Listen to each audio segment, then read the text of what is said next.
I can't do none of the things that I can do without the 5 people that sit at the table with me to help me make decisions. So make sure you keep the right people around you at all times. Awesome. Thank you guys so much. We're going to open it up to questions, if that's okay. Does anyone have any questions or thoughts that they want to share with Will or Sasha? What school did you go to? I went to Archbishop Carroll High School, which is one of the top 8 Catholic schools in D.C., and I went to Morgan State University, which is in Baltimore, Maryland.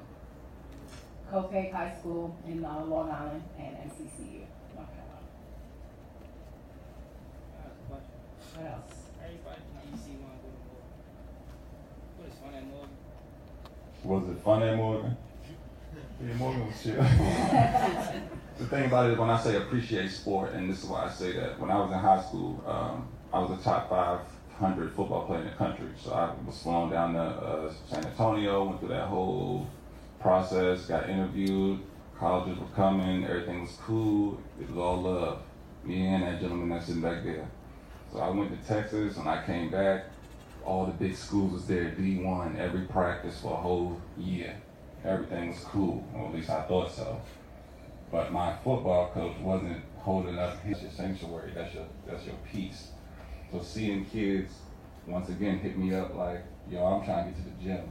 What I gotta do to get to the gym? What gym is open today? Who's training somebody today? Like, that feels good because that lets me know that they're trying to work on their game, perfect their craft, and they're trying to be better people. They're not just looking for anything that they can do to just pass the time. They're trying to perfect their craft. So sport is a way for people to just come together to get ahead, basically. And that's important in inner city communities because in DC, just 2 weeks ago, a little girl got shot sitting outside her front porch, 10 years old. One of the issues in our city is there's not enough places for the kids to go. So one of my goals as a foundation is to have a center put in the city where kids could go. So sport is always going to be important to the world, but it's definitely important to me in the inner city because when kids have idle time, they do reckless things. And the kids that shot her were young kids. So we're trying to prevent those things moving forward. So sport is always going to be a way to be able to bring people together in a safe environment to be able to try to get them to that next level in their life. Yeah. And you kind of just touched on this a little bit. Can you talk a little bit more about sort of where you see the intersection of sport and equality? With sport and equality, I think when sport is in play, like I said, those inequalities don't matter. Because right now, we can all go play basketball. We don't care about who's on the team. We just try and go play. We don't care if it's boy, girl, black, white, small, big. And the thing about it is you can't judge somebody based on what they look like. Because some of the smallest people in the NBA are some of the best players. Some of the biggest players in the NBA are not good. So you can't judge someone by the way they look. It's all about the skill. It's all about what's in your heart, what's in your mind. Now, if you can come together with that person to get ahead, why would you not? Hands on those communities. One of the big things that we do every week is feed the homeless. That's big for us because, in a nutshell, we're all 2 weeks away from being homeless.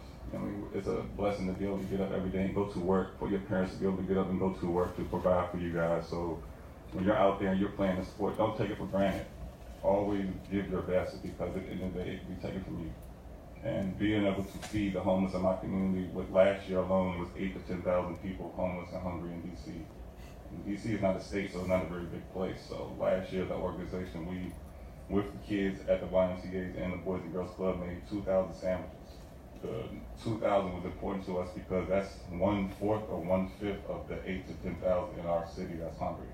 So to be able to use the sandwiches as a mechanism to get the kids to enjoy teamwork, to build brotherhood and sisterhood relationships was also big for us. So this year, we doubled that. This year we want to do 4,000. We're already at 2,660 for the year, and most of these have been made by children of our community.